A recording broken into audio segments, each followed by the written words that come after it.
broadcasting across the nation from the East Coast to the West, keeping you up to date on technology while enjoying a little whiskey on the side, with leading-edge topics, along with special guests, to navigate technology in a segmented, stylized radio program. The information that will make you go, Pull up a seat, raise a glass with our hosts as we spend the next hour talking about technology for the common person. Welcome to TechTime Radio with Nathan Mumm. Well, welcome to Tech Time with Nathan Mumm, the show that makes you go, technology news of the week, the show for the everyday person talking about technology, broadcasting across the nation with insightful segments on subjects weeks ahead of the mainstream media. We welcome our radio audience of 35 million listeners to an hour of insightful technology news. I am Nathan Mumm, your host and technologist with over 30 years of technology expertise. Our co-host here, Mike Raday, is the award-winning author and our human behavior expert. Now, we're live streaming during our show on 4 of the most popular platforms, including YouTube, Twitch.tv, Facebook, and LinkedIn. We encourage you to visit us online at techtimeradio.com and become a Patreon supporter at patreon.com/TechTime Radio. And when you visit our website, make sure you take a look at all of our whiskey reviews going all the way back to season 2 of our show. Now, we're friends from different backgrounds, but we bring the best technology show possible weekly for our family, friends, and fans to enjoy. We're glad to have Odie, our producer, at the control panel today. Welcome, everyone. Let's start today's show. Now on today's show. All right, today on Tech Time Radio, imagine placing an AI order for dessert and getting something lethal. Sounds absurd? Well, AI might be playing a risky game with recipe suggestions. Plus, what if your dinner arrived today, but your bill wasn't due until next month? Is it a convenience or a slippery slope? And while the AI world battles for dominancy in court, a single misleading post sent financial markets into a multi-trillion-dollar meltdown. How did it happen? And then there's OpenAI taking on Elon Musk in a lawsuit packed with bad blood accusations. Plus, our fan favorite segment letters will expose the lady phishing scams targeting our inbox. All of this and more, so stick around as we uncover the newest technology weeks ahead of the mainstream media and, of course, with a little whiskey on the side. Now, in addition to those, we have, of course, Mike's mesmerizing moment, the technology fail of the week, and a possible Nathan Nugget, and our pick of the day whiskey tasting to see if our selected whiskey pick gets 0, 1, or 2 thumbs up by the end of the show. But now, it's time for the latest headlines in the world of technology. Here are our top technology stories of the week. All right, story number 1, OpenAI sues Elon Musk, claiming bad faith tactics. Now, last week, X sued Sam Altman, and so this week we're having OpenAI sue Elon Musk. I guess they're just going to keep on suing each other until they have it. This is what I think we need to do. We need to get them both in a cage fight, and whoever comes out victorious is the winner. What do you think of that? Hasn't that already happened at some sort of? Well, Elon's tried to do a couple other things. Yeah, hasn't he challenged people to a duel? He has. Where I don't know if we're in the the 1500s or not, but Well, so you have OpenAI is suing Elon Musk. X is suing Sam Altman. Sam Altman will be suing Elon Musk and every other entity between them because of AI. Well, let's get Mark Zuckerberg in on this and see if he'll do a case. Well, match. you know what? I don't know if his AI is good enough to be competing yet. So I guess that's kind of the okay. That's right. All right, but you know what? Let's go to Lisa Walker for more on the story. Mr. Musk alleges that OpenAI strayed from its founding mission as a non-profit to develop AI for the benefit of humanity and is therefore in breach of contract. He left the company in 2018. This is about control. Lightman said it has been a distraction from making AI safe and equitable. That takes a backseat with all this rigmarole over control and monetization, Lightman said. OpenAI claims Mr. Musk has been spreading false information about us in an X post last week, adding, Elon's never been about the mission. He's always been about his own agenda. Back to you guys in the studio. Now, I don't know. Do you think Elon Musk is on his own agenda? Do you think that's what he's on? Are you asking me that question? Seriously? Well, yeah. Do you think that? My father used to say that I march to the beat of my own drum. Yeah. That's exactly what Elon does. He Yeah. marches to the beat of his own. Everything he does is his own agenda. He doesn't do anything on anybody else's. Yes. So here's what happened. Last week we had a lawsuit come on out.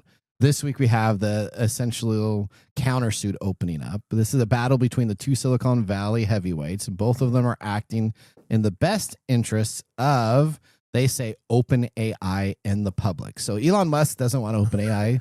Let's get Solomon out here and threaten to split it up with a sword There and you see who likes it. So the essentially Elon is saying that he wants OpenAI to not go public and continue to be a private nonprofit organization, so that his Grok can end up taking over and being the dominant AI. Which Grok is actually 4.0 is actually pretty good. Is pretty good now. They're starting to actually kind of make some waves and becoming in the battle itself. Now OpenAI says, "Hey, forget you. We want to become a for-profit company. We can be better with that than being the nonprofit. We can go and do different stuff. We can hire more people. There's not as many regulations. And they can make lots and lots of money." They can, because the stock would, of course, be worth that. Now, it's really interesting because last week a federal judge in Oakland, California, set a March 2026 trial date. So this is going to go all the way into next year, March 2026. So they're going to just be back and forth sniping at each other. One will be doing it on X and the other one will be doing it probably on Blue Sky or some other platform, complaining about each other. It's interesting because they may actually have a chance to go public before the actual lawsuit or trial date of 2026 even happens. So OpenAI may be a public company by the time this lawsuit actually goes into effect, and they have that. So Elon Musk is just online just complaining about OpenAI. OpenAI is just saying, hey, if you want to sell us Twitter, they don't even call it X. If you want to sell us Twitter, you know what, we'll buy it from you type of deal. Now, in February, we talked about that. Mr. Musk made an unsolicited bid for OpenAI to buy it for $97.4 billion, which Altman rejected and posted, no, thank you. But we'll buy Twitter for $9.74 billion. So this is actually the same number, move the decimal over type of deal. And so now we're in a battle. So this is going to be happening for quite a long time. These two AIs are going to keep on going against each other. Now, Elon Musk did help set up OpenAI as a nonprofit organization and did help fundraise for it as a nonprofit. So he does have some legs to stand on, but he's just kind of being a little greedy, in my opinion. And I think they should move on and go and do a cage match, and whoever wins owns the decision-making process. All right, let's go on to story number 2. That's all you got to say about that? Well, I mean, what else are we supposed to say? So I don't know. Sam Altman is my buddy now. I really like him, so I'm going to side with him until he goes crazy. But I used to like Elon Musk back in the day. Until he went crazy? Yeah, until he went. Well, he may have always been crazy, but at least he hit it at first. So Elon lives in 80s science fiction. He does. He lives there. He kind of lives in his own little area. That you know, You can't say much more about that. Can't say much more about that, because if you look at everything he does, it's all based on what we grew up with in science fiction. Going to Mars, doing this AI electric stuff, cars, Terminator brain implants. Yeah, from the Matrix. So he watches a movie from Hollywood and says, "Hey, I'm going to actually develop that technology." So you know what he needs to do? He needs to work on a transporter.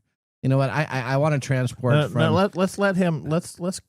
Let's rein him in a little bit. He doesn't need to be going out. Get rid of the government stuff. Get him out of the government stuff. Just tell him he can work on a transporter. That's his big thing now. Just wait till he runs for president in like 4 years, and then Trump will try to run for president again too, and then they could just have it out. And never mind. Okay. All right. I don't know why that came up, but hey, you know, let's talk about. Trump is going to try to go for a third term. Okay, continuing on. Yeah. Okay. Let's talk about how AI creates lethal recipes for you. Okay. So a new AI app called RecipeNinja.ai, which was created by an entrepreneur named Tom Blomfield, has produced unusual recipes that include instructions for making cyanide ice cream, uranium bomb, and other lethal or gross recipes. Oh boy.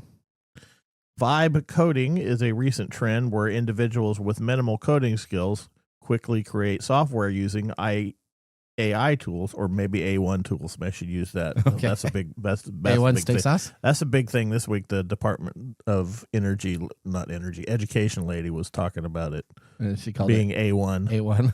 Okay. Yep. And A1 did the awesome thing and took full advantage of that. Did they? Oh, that's a good That's right. marketing social. Anyway, this coding focuses on functionality rather than efficiency. Blomfeld mentioned that this approach helped him develop Recipe Ninja.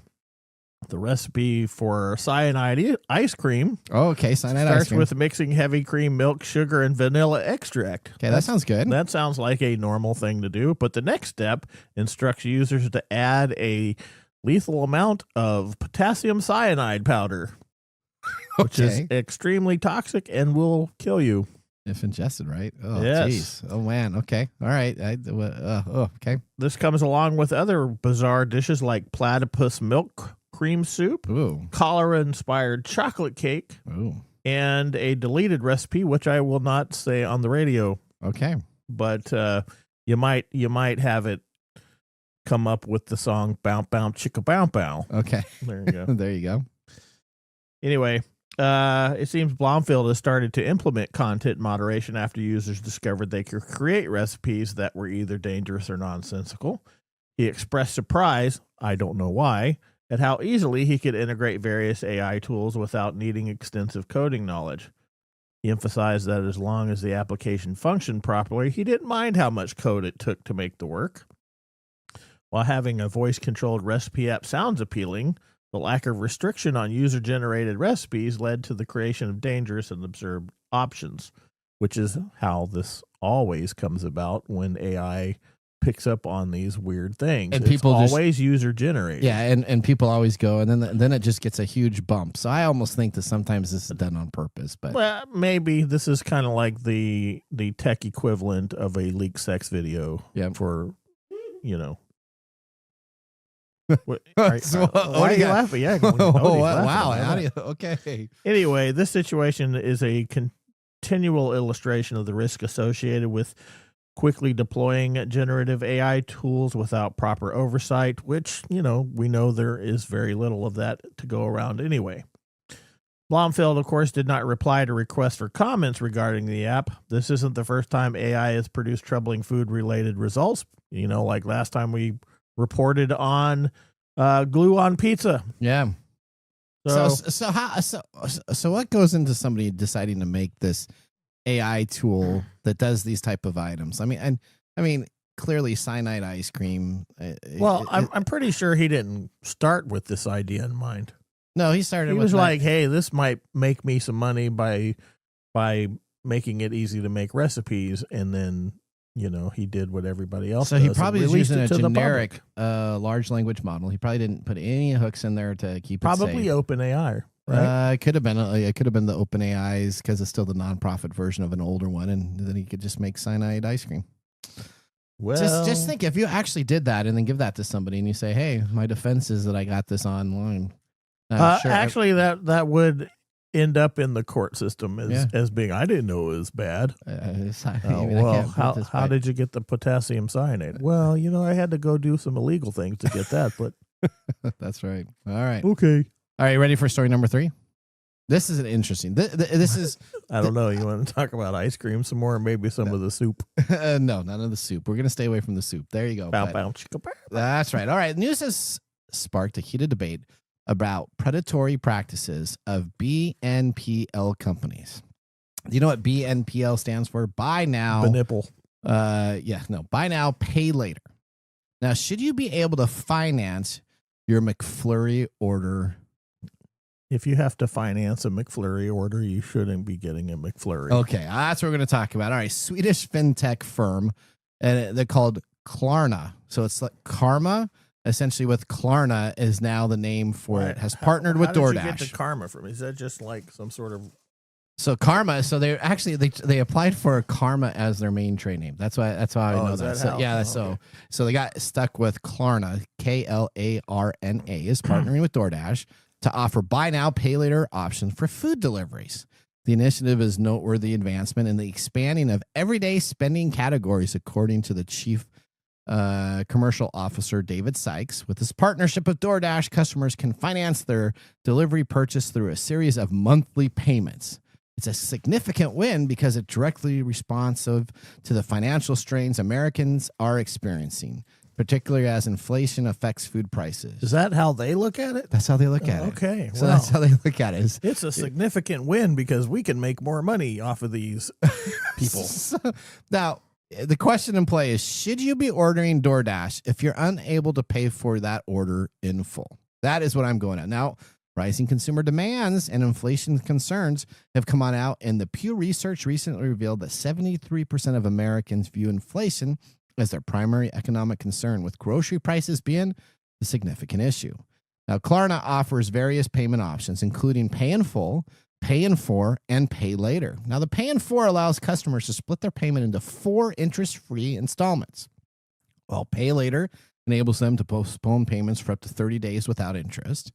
Now, these versatile payment options have proven so popular that they made Klarna a notable standard in how Americans make purchases. Now, so I am totally struggling with this buy now, pay later. This is okay. I do not get why I would order groceries if I can't go to the store and pick up groceries by riding a bus. I mean, if I'm financially not able to pay for my bills, I should be able to use a community transit or some type of transit utility to go to a grocery store, buy my groceries, or go to a place that will help me. You're talking about financial enslavement here. Okay. This is a way of these companies jumping on the bandwagon of basically enslaving people with continuous, because let's take a look at this. Yeah. How often do you buy groceries? My wife buys them, I think, 3 or 4 times a month. So once a week, maybe? So yeah, you buy about groceries once a week. Yep. If you have 1 week, and I'm not a financial planner in any sense of the word, okay, but mathematically, this is just the stupidest thing ever, right? Yeah. If I buy groceries the first week of the month and then I split those payments out to 4 payments, yep, and then I buy groceries the next week and split those payments out, I now owe 2 payments. And then the third week, I now owe 3 payments. And then the fourth week, I now owe 4 payments that are going to be existing out over the next few months. Yes. And so each time I do that, I build a greater and greater debt load to this company so that I will always be buying food. And if I always buy them with this pay now or buy now, pay later option, I will be indebted to that food company forever, long after I stop eating food. Yeah. That is correct. I don't get this. So, Odie, your generation, would you? So this could be a generational gap because I talked with other people and they're like, "Oh, this isn't a big deal. I'll make sure I pay for it." Would you ever buy something on DoorDash and say, "I'll pay later"? So, personally, no, but that is because I know how to manage my credit cards. So I don't need, if I am in an emergency situation and I don't have the money on my debit card, I have a bunch of credit cards to choose from. But I have a friend who actually loves Klarna, okay, because their credit score is not as great, and they'll use Klarna for the buy now or buy in 4 payments, and it's easier to get than a credit card, and it's less of a risk, I want to say. Okay, how is it less of a risk? Well, I see it as less of a risk because they show you you just have to make $30 payments 4 times. Yeah. And that to them looks better and more manageable than the pay this off in a month. That's the problem. Yeah. That is the problem, but so attractive. This is exactly the same trap. attractive. This is exactly the same trap as using your credit cards to buy groceries and other what do you call those? I can't think of the term necessities. Yeah, they're revolving. Yeah. And this is the exact same problem that payday loan companies. Yes. So I do. see it as a less harsh payday loan.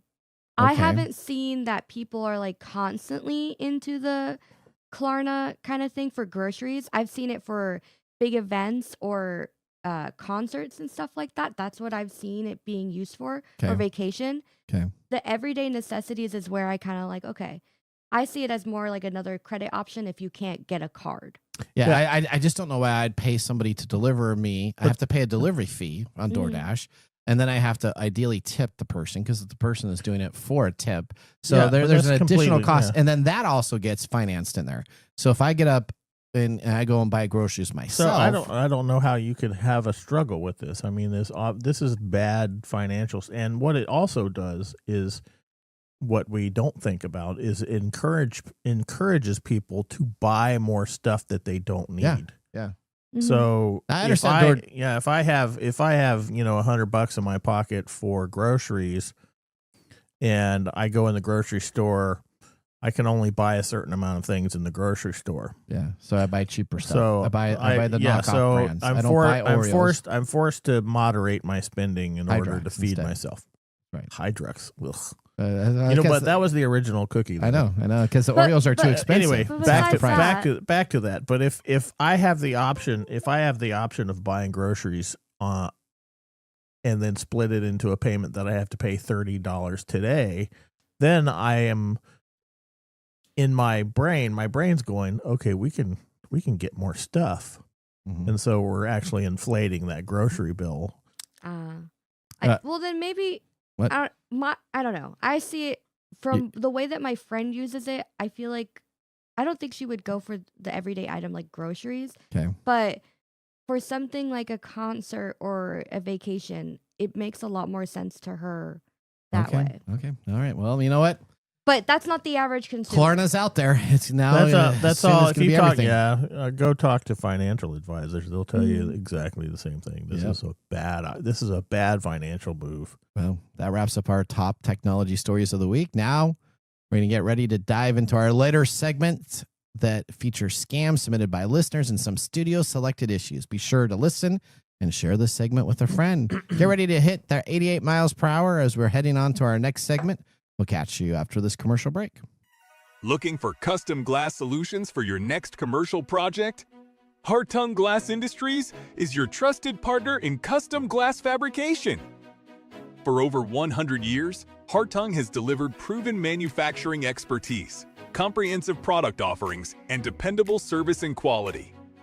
From energy-efficient facades to custom shower doors, we create glass solutions tailored to your project needs. With 8 facilities across the U.S. and Canada, we combine national expertise with a local touch-ensuring faster service and unparalleled customer care. Hartung Glass Industries, where quality meets innovation. Visit hartungglass.com to learn more.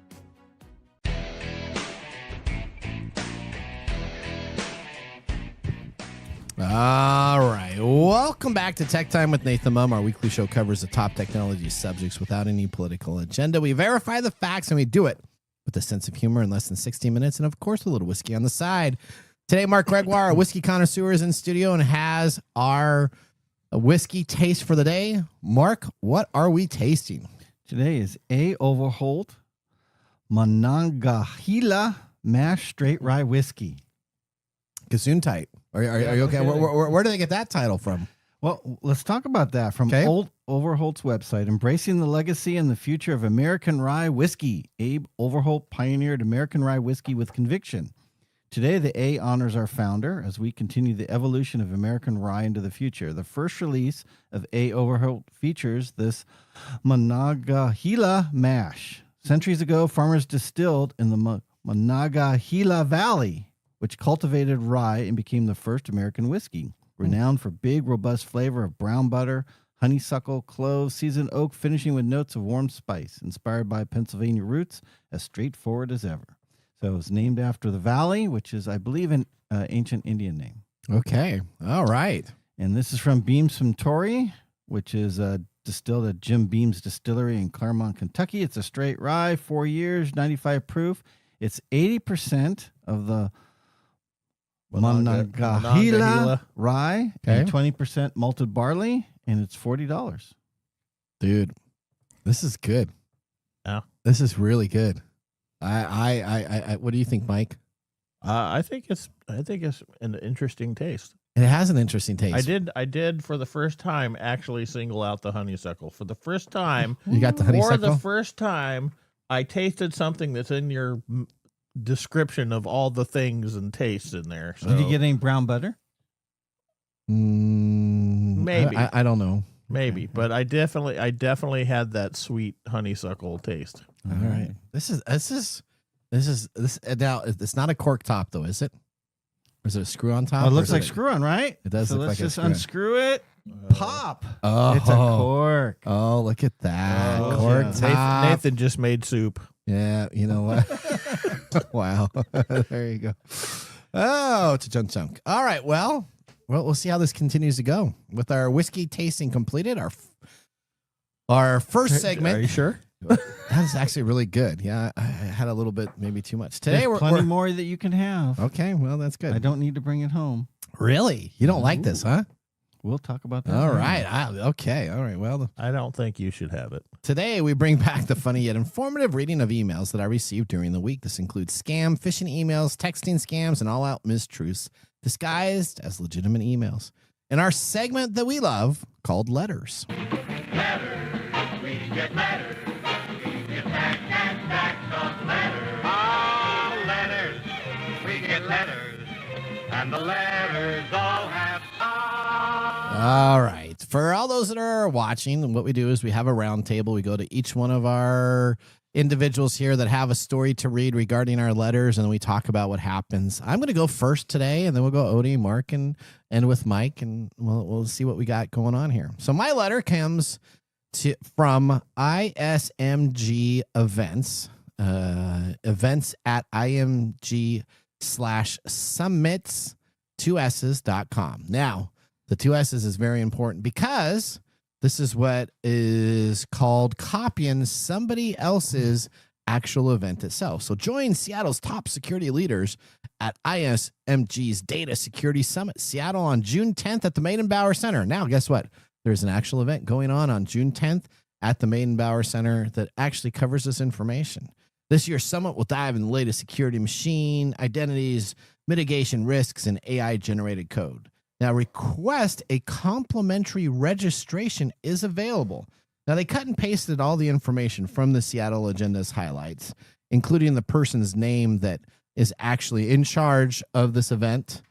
Too bad that doesn't actually go to the person or anything that needs to be taken care of. But what they do is they actually have a request for complimentary registration. Now, if you go and take a look at their website, the website doesn't have a request for complimentary registration. And when you click on this link, it goes to a Google form. Now, the Google form is very impressive. It has a lot of the information from the actual summit itself, taking a real-life event and actually just adding an additional S to the email domain name that they have. They're able to collect data and information about what your salary ranges are, your titles, your information, because that's all a part of the form to fill out, which is pretty standard for some of these events that you attend regularly for like a security summit. And then they get your information. Now, once you submit the information, it takes you to a confirmation page. And the confirmation page actually has this kind of unique difference. It doesn't have the actual logo to the event itself. It has another logo that they looked like they grabbed off of a website that they used for a security summit from someplace else. And so after I filled it out, I actually thought this was pretty much legit. I filled it out, and then all of a sudden I see that it is not legit, that it had all that information that was available to share. And so if I wasn't on my PC that I do this and I wasn't actually paying attention, I would have sent all that information in the Google form to this company that was phishing my information. I'm surprised they didn't add a little credit card, like even though it's a free registration, like, hey, you can get some extra special parking or an upgraded something, just put in your credit card. That's it. There you go. They should have done something like that. That would have been even a better way to do it. So they just really were fishing for information, and they get all the information about the person, and they can build a setup for that. All right. We're going to go now to story number 2. Odie, what do you have in front of you? Do you need a business credit card or business line? I do not. Well, Lee Cottom has been sending you emails saying, do you need fast funding? They've got you covered. And it looks pretty legit. Honestly, they should call Klarna. Yeah, their next competitor. It says, please click the, what we know, DocuSign to start your application. So it says DocuSign application, upload your documents. And it's really, it looks legit, doesn't it? It looks really legit. And they're putting like requirements. They say all the benefits of having it and how quick you can get it. Like 2 to 8 hours. Apply now. Your credit line awaits. I'm surprised you didn't apply for this, Nathan, No. with 2 weddings coming up. I'm I assuming should have. Yeah, no kidding. 0 fees too. Yeah. Maybe you can Klarna those weddings. So. That's right. There you go. I can pay for them later. Yeah. So this is an interesting one. So everything looks legit on this company, Right. except for what happens when you actually click on the DocuSign link. And DocuSign does not have a .org. So they actually are, it's a .com company. So it has the whole DocuSign document and it has it hosted in a .org place. So unless you actually are paying attention to it, I'm sure thousands of people have filled out this information, given them, they want to know in the process, you're supposed to upload documents, which are last 2 bank statements, last 2 months bank statements. See that? So they're getting all of your information on your bank. They're seeing what your transactions are. And then what happens is you do get denied. So I actually filled this out as a test. They come back to you and they say, well, sorry, your credit isn't taken care of. And I think it's an auto deny because I made it sound like I was a billionaire and a half and I didn't have anything to worry about. Mm-hmm. And they still came back and said that it was denied. And I said, well, how could it be denied? I have such great credit. Oh, well, we didn't pull any credit report. That's why it's this fast funding, but we need you to do this, this, this. So they keep on going down and they want more bank statements and they want some legal statements. They want to make sure you're a U.S. citizen. So it's just long-term collection data. That's a lot of work. It is, and they do resell it on the dark web, and they're one of the premier locations for information. And now let me just tell you, the dark web is becoming a competitive marketplace. So before it used to be that you'd only find like information on 1 or 2 different places. Now there's a competition market on the dark web of where you get your information. Well, my information is less than 3 months old. My information is less than 6 months old, and mine may be $15 a user to get it, but I'm going to give you the most accurate. So you now have a competitive marketplace for thieves that are selling your data because they are getting so much data. Yeah, and to mine through. all this crap works because human beings are too poor to pay attention. Yeah, that's right. I mean, if we look at the email, it says it's from Lee Cottam, so like an actual name, and it says apply at sandhconsultants.ccsend.com. That looks like a legit email. It doesn't have all those funky words and letter combinations. They're getting a lot more sophisticated. Yeah. But then the important thing to remember is if you're not actively looking to get a new line of credit, there's no reason why you should be receiving these emails. Yeah. And it's so what's really interesting is that a lot of these have tracking, and there's some new applications out there that are getting really good that you can attach to your email that will show you if there's a tracking token on this. So they want to see if I click on this, and then once I click on it, how long it goes from here and there. So they're getting pretty sophisticated. So you gotta apply old guy tactics to this. And what is that? Just don't ignore all Just your emails. ignore all of them. All of them. All of them are bad? Yes, all emails. Okay. In All fact, before don't even open up an email. Just don't. just Before I do my story, I do have a question, Nathan, for you on this. So, with the competition on the dark web for the marketplaces, how is your marketplace doing? I don't have a marketplace, but I don't have a marketplace of information. But I do go and take a look see what they have about me, and so sometimes they have some pretty good information. I'll be honest, they have some really good. They go and take a look at my LinkedIn stuff. Somebody's doing a pretty good job of keeping up to date. So I'll pay $15 every once in a while to do that. Do you know you can do this in the social media world by just going into Google? And there's a way that you can actually search for keywords that get announced out in the press or in major email addresses. So you can actually go on in there and do a search for your Google keywords. And then anytime there's an email or a big press release that comes on out, you can actually get alerted to that with Google Alerts. So there are companies that scrub your information from the internet. Yes. Do those work? They're pretty good. Okay. Yeah, they're pretty good. I mean, the information that they have out there on me is probably about 6 to 8 months old, but it's pretty valid. I mean, it has my mother's maiden name. It's got a whole tree of my parents and my brother and my sons and my wife and all the information. Oh, you did 23andMe, did you? No, I didn't do 23andMe. No, they just have all that information. So sounds like a Nathan nugget for next week. Oh, there you go. Okay. Well, I have a throwback one. Okay. This is one that our generation used to get all the time, and maybe it's new for the younger generation, but it's Roundup claims. So it's a Roundup lawsuit. If you've been suffering from cancer or being exposed to Roundup, please click here. You're due to financial complications. That was a real case. Yeah. So it was. Now, did you realize that case has already been taken care of? Though, Yeah, right? it's been taken care of for a while now. So I don't know where this new case came on up because it doesn't actually exist. But tell me more about your email there, Mark. Does it say where it came from and everything? It's from Roundup Claims. Okay. Copyright with some IP address. Okay. Ooh, that's a little odd. Yeah, from MailChimp. Okay, from MailChimp. So they use a third-party known tool to send out this deal that I can click on the link. So guess what happens when you click on the link? Oh, I'm sure it goes somewhere where you got to put in a bunch of stuff. It does put in a bunch of stuff, but that has so this is like scare tactics 101. They got big red flashes, warning cancer, warning cancer. You can have this. Make sure you live the best life that you can before you die of cancer. You probably have cancer. And so the first thing they want to do is they want to know if you have medical insurance on this form. And if so, you need to put in your medical ID and information so they can make sure they can work with your medical provider so they can get you a cancer screening test done immediately. After you fill out your information, which it looks really legit that they're going to try to help you to see if you have cancer. If you don't have cancer, they're going to do this whole test for you. Then they ask you how you're going to pay for it, that you need to pay a small deposit for it because they have a $49 filing fee. So they have a deposit. So you put your credit card information in. That is probably the worst phishing information that you would have to fill out to get your free money because of your Roundup claim that does not exist. So it did exist back in the old days. There was a claim.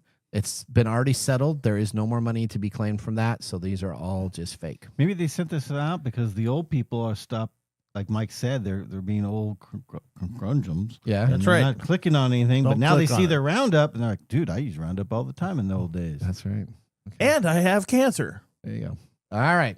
Last but not least, let's go to your email here. Why is mine the funnest? Well, yours is something we talk about. Some of these are kind of repeating, but it's still always good information to have. Okay, well, this is from mail.info.ac at geomatica.sn on behalf of Email Service Alert. So, Okay. Don't know any of those companies, but okay. That's a cool one. 2, customer number Yeah. at Coinbase.com. Oh, at Coinbase.com. Yeah. You Okay. don't even know your number?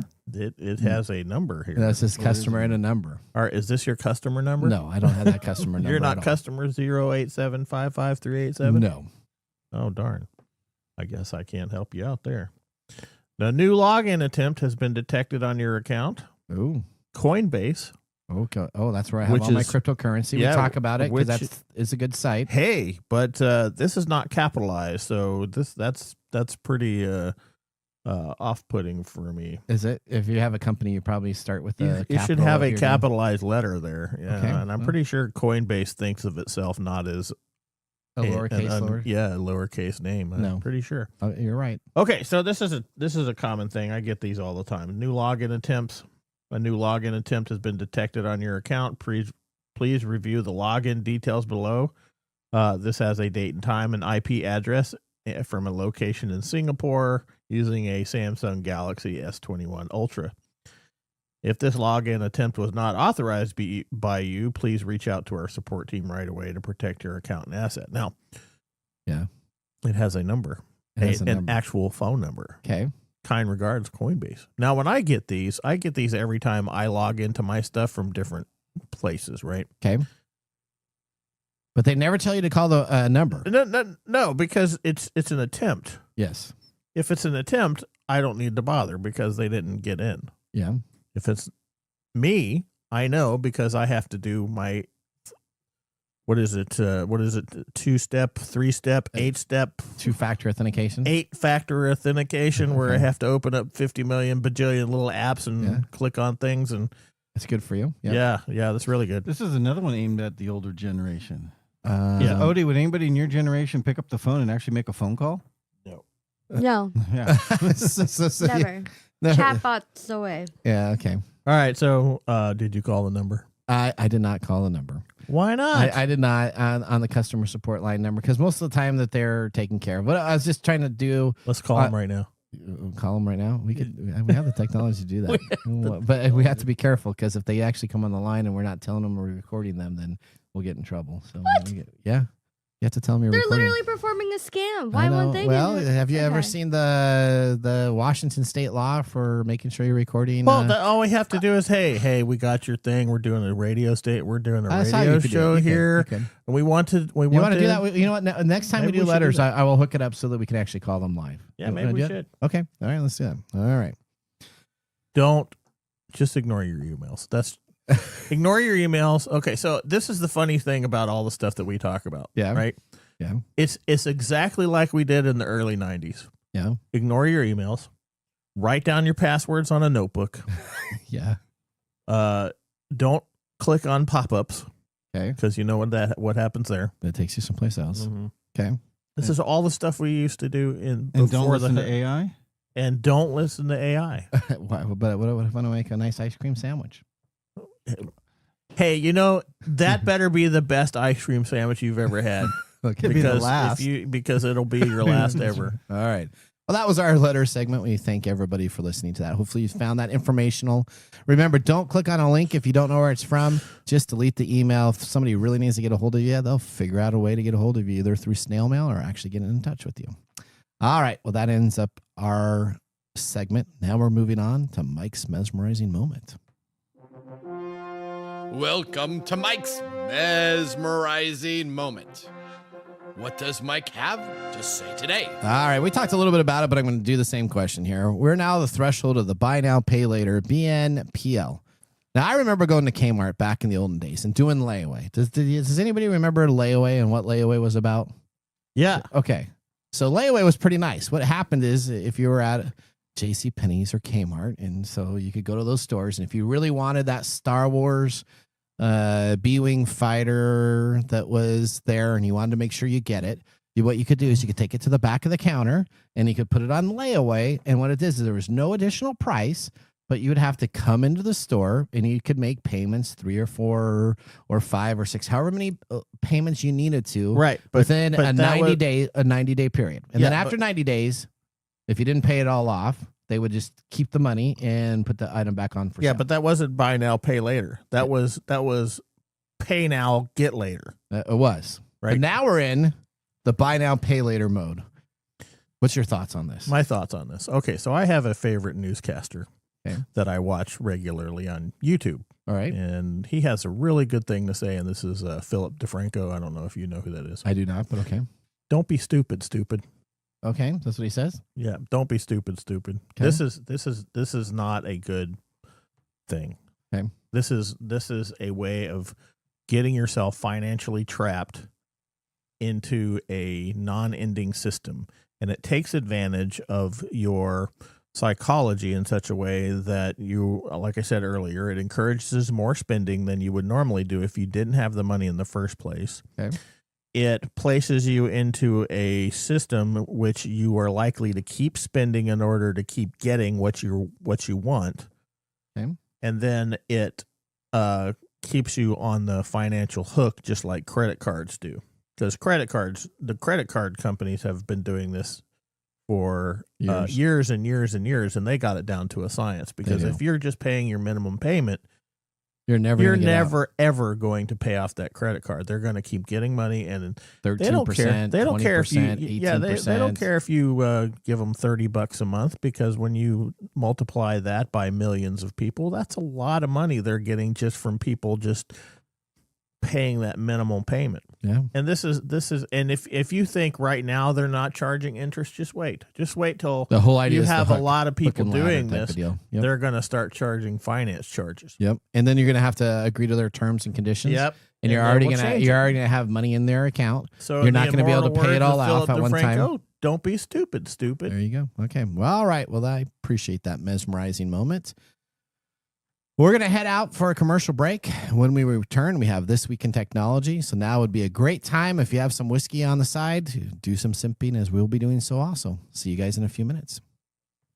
Hey, Mike. Yeah, what's up? Hey, so you know what? We need people to start liking our social media pages. If you like our show, if you really like us, we could use your support on patreon.com. Or is it Patreon? I think it's Patreon. Okay, Patreon. If you really like us, you can. And you say I'm like the us English in guy? Patreon.com. I butcher the English language? You know you butcher the English Okay, language so it's all the time. It's patreon.com. Patreon.com. If you really like our show, you can subscribe to Patreon.com and help us out. Oh, and you can visit us on that Facebook platform. You know, the one that Zuckerberg owns? The one that we always bag on? Yeah, you can. We're on Facebook, too. Yeah, like us on Facebook. Do you know what our Facebook page is? TechTime Radio. At TechTime Radio. Yeah. You know what? There's a trend here. It seems to be that there's a trend, and that's TechTime Radio. Or you can even Instagram with us. And that's at TechTime Radio. That's at TechTime Radio. Or you can find us on TikTok. And it's TechTime Radio. It's at TechTime Radio. Like and subscribe to our social media. Like us today. We need you to like us. Like us and subscribe. That's it? That's it. That's that simple. And now, let's look back at this week in technology. All right, we're going to March 18th, 1931, the introduction of the first practical electric razor.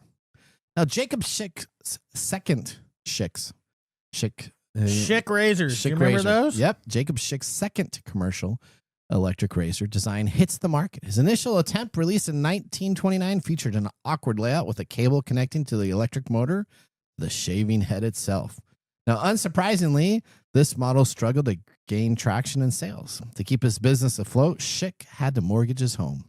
The new design improved, though, as upon placing the motor inside the shaving head, significantly enhancing the convenience. Despite launching during the Great Depression, Schick's successfully sold 3,000 units that year for $25 each, about $400 in today's market, and reached 1.5 million sales by the end of 1937, thus pioneering the electric razor industry. Now, are you an electric razor guy or are you a manual razor guy? I use an electric razor nowadays. Okay, same. I just don't have enough going on that you need to worry about anything else. Yeah, and plus, if you use manual razors, they are ultra expensive.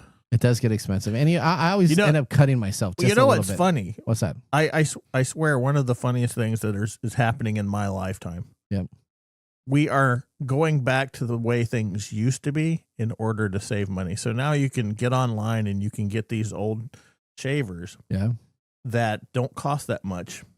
And they're exactly the same things my grandfather used to shave with. Yeah, you buy like the straight line. Yeah, you buy the blades and you manually stick it in this razor and you use it, and you get the blades now for pennies on the dollar instead of $80 on the dollar. Yep. So we're all going back. We're all moving backwards to manual as we move forwards. It's funny. That's right. Oh, well, that was This Week in Technology. If you ever wanted to watch some tech time history, with over 230 plus weekly broadcasts spanning for our 4+ years, we have videos, podcasts, and blog information all available at techtimeradio.com. Now we're going to take a commercial break. When we return, we have Mark's Mumble Whiskey Review. See you after this break. Hello, my name is Arthur, and my life's work is connecting people with coffee. Story Coffee is a small batch specialty coffee company that uses technology to connect people to each product resource, which allows farmers to unlock their economic freedom. Try our Medium Roast Founder Series coffee, which is an exotic bourbon variety that is smooth, fresh, and elegant at storycoffee.com. That's STORI coffee.com. Today you can get your first bag free when you subscribe at storycoffee.com with code TechTime. That's STORI coffee.com. The segment we've been waiting all week for. Mark's Whiskey Mumble.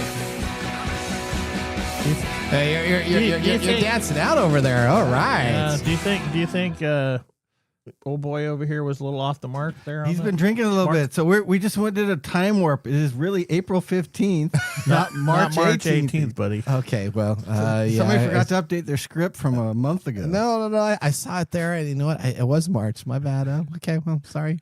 But what are we celebrating today on April 15th?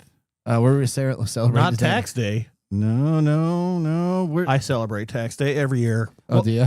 Talking to that, Mike, today is your day. I've been picking on Nathan, but today is your day. All right. What is it? Why is it my day? What is it? It's National That Sucks Day. Oh, that's every day. So this was created by an American web content producer who rightly observed that the date on which the holiday is observed today, April 15th, is quite notable for several unfortunate events and occurrences. Okay. Two of the most notable tragic events associated with April 15th are... Tax day. Well, Yeah. that wasn't one of them, but yeah, that's a good point. Okay. For in the U.S.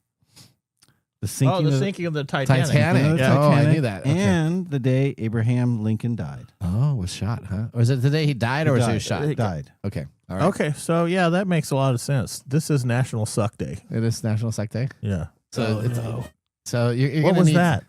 That was your. Oh no. that's your clip from the thing. Is that my clip? That's your potato, tomato, whatever that one is. Whatever. What- Pecan, pecan, tomato. There you go. All right. Okay. Yeah. All right. You know what's Odie has a whole bunch of sayings. We're gonna create the best albums of Mike's. Mike's little. Where's the Hooked on Phonics one? I haven't heard that in a long time. Hooked on Phonics worked for you, didn't it? If you release this might be bigger than a William Shatner or Leonard Nimoy album. What? Remember when they did their speaking do. album? I do remember the that. singing. Yeah. Have you finished Center Seat? I'm going to drink The more stuff 'cause documentary? it's National Almost. No, Suck I got Day. 2 episodes left. Okay.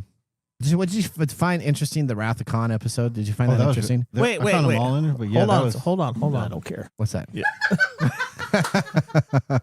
Let's get back on it Okay, being sorry. National You Suck Day. Okay. All right. Okay. Sorry. Back to Mike's day. All right. So I am celebrating today with you, Mike, by bringing in this whiskey. Now, Overholt is a historic rye whiskey brand that originated in But this Pennsylvania. doesn't suck. Well, we'll get to that. Okay. Where the rocky soil favored the rye grain and helped establish the state's reputation for quality rye whiskey. In recent years, there's been a push to formally recognize Pennsylvania rye, defined as being made in the state with at least 50% rye grain. Originally produced in Pennsylvania, Overholt's production moved to Kentucky after Beam's acquisition in 1987, along with a mash bill change that added corn originally. The release of A. Overholt Straight Rye here aims to restore the brand's traditional roots by removing the corn and returning to its original style mash bill, although it is still aged and distilled in Kentucky. Now, I am not a fan of this whiskey. Whoa. But partly because it's 20% malted barley, and that's my threshold that shuts down my taste buds. Okay. So you know anything that's 20% or over on malted barley, it's just not my personal taste. So it's nothing against the whiskey in particular, it's just me. Okay. On this flavor. Okay. Now, I did put this in a cocktail, and my wife asked me never to make anything with this for her again. What? With this particular rye, so it's not her style either. Okay. Finally, it's a little young. It's lacking complexity, and it is a bit underproof for what it is. But if you just want an easy sipper, man, that combines kind of that single malt flavor with a rye spice, yeah, this would be for you. Oh, I can tell you this is for me. I'm enjoying. So that's why when I talked to Mike before the show, I thought he's either going to love this or hate it because he's been a big uptick on rye, and he's always enjoyed single malts, and this is kind of blending those two in a way. Yeah, that makes sense. And it wasn't far off the mark. All right. Well, whiskey and technology are a great pairing, just like peanuts and popcorn, and the invention of Cracker Jacks. Oh, come on. Really? Oh, that's another thing that sucks. What's that? Cracker Jacks? I can't eat Cracker Jacks. Not for me.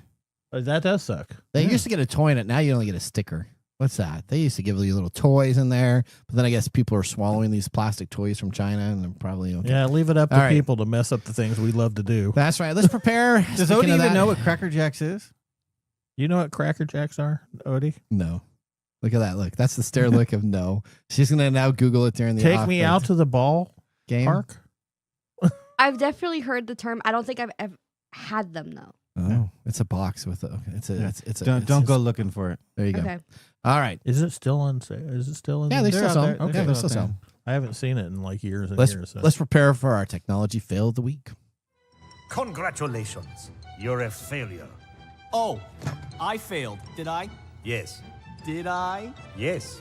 All right, this week's technology fail comes to us from fake news cited on all major outlets that came from an X post. Now, You mean Twitter? Well, or Twitter. Yeah, or Twitter. However, it depends on who's talking about it. Now, I actually fell for this myself. I actually was in conversations with people thinking that this was real. So here's what happened. A false X post, pause tariffs, is said that President Trump paused tariffs led to a multi-trillion-dollar market swing.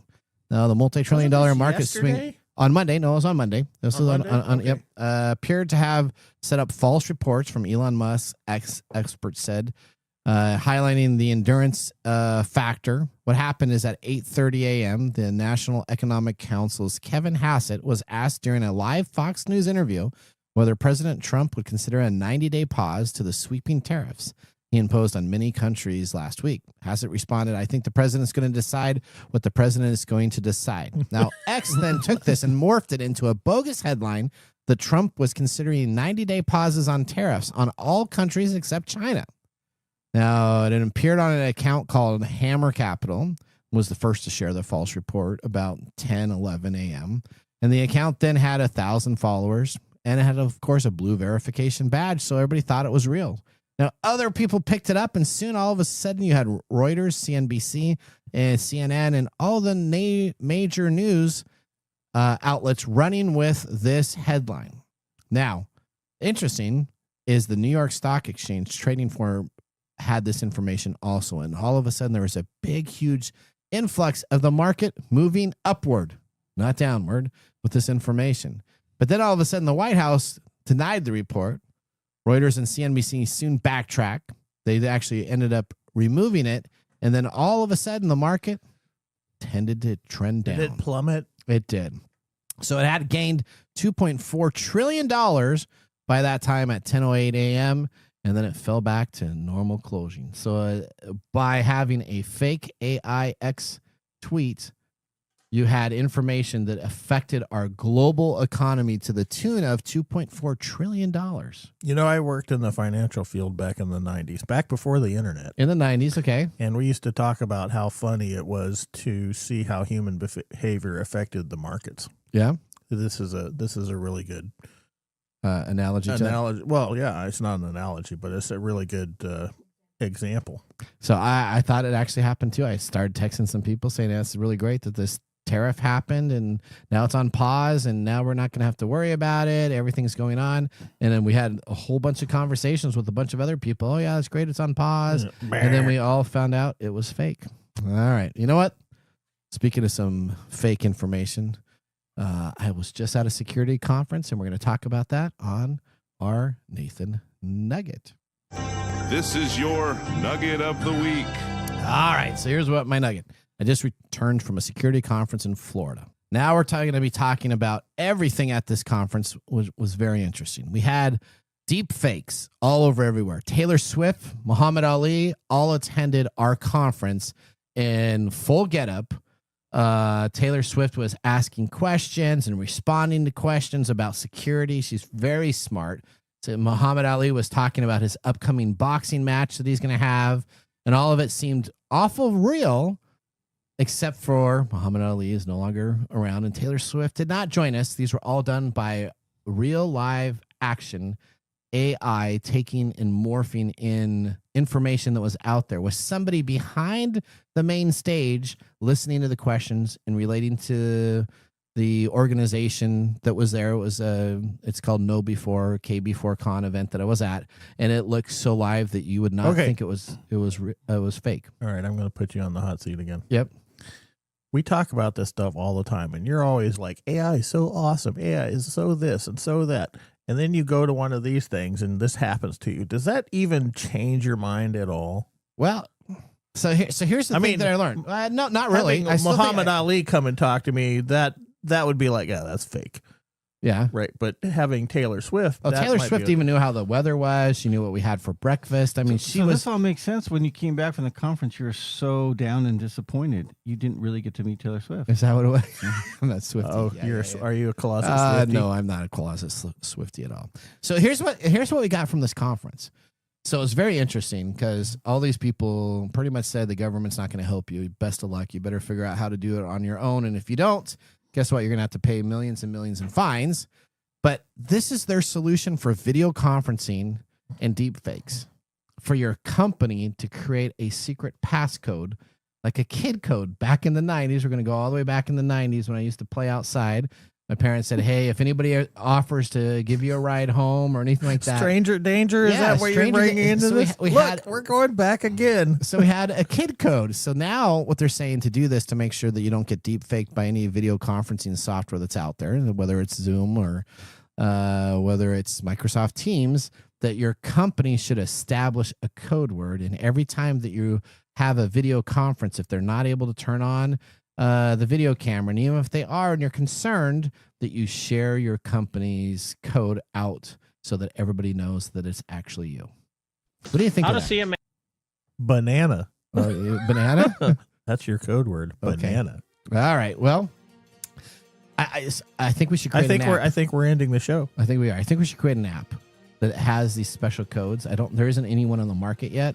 And I was just thinking there the whole time, we should create an app. Your whole company. What, to give you a safe word? Yes, you all have a safe word, and then you can and have it like a 2-factor authentication. Add it to Mike's. I'll be platypus soup. Okay, platypus soup. I won't. I won't You're not be gonna the be other the, soup. You're not going to be the other soup. No, I'm not going to be. Yeah, because Mike's cyanide. That's right. Okay, there we go. Our pick of the day. What are you guys going to say? What do we have here? Oh, this is definitely a thumbs up for me. Oh, a thumbs up for you? Yeah. I'm going to say definitely a thumbs up. What are we tasting again, Mark? Oh my goodness! This is A. Overholt Monongahela mashed straight rye whiskey from Jim Beam. 4 years, 95 proof, $40. Okay. All right. Yeah, absolutely thumbs up. I think that's fantastic. I like the flavor profile. I did too. For $40, yeah, that's just like the cost. I may move that on my second shelf, not the top shelf. But yours is the cost and the whole. You see my cool Travelers is up there on my shelf. That's on my cap. second shelf. You need to let Whiskey Chris know that I put it up on my second level shelf.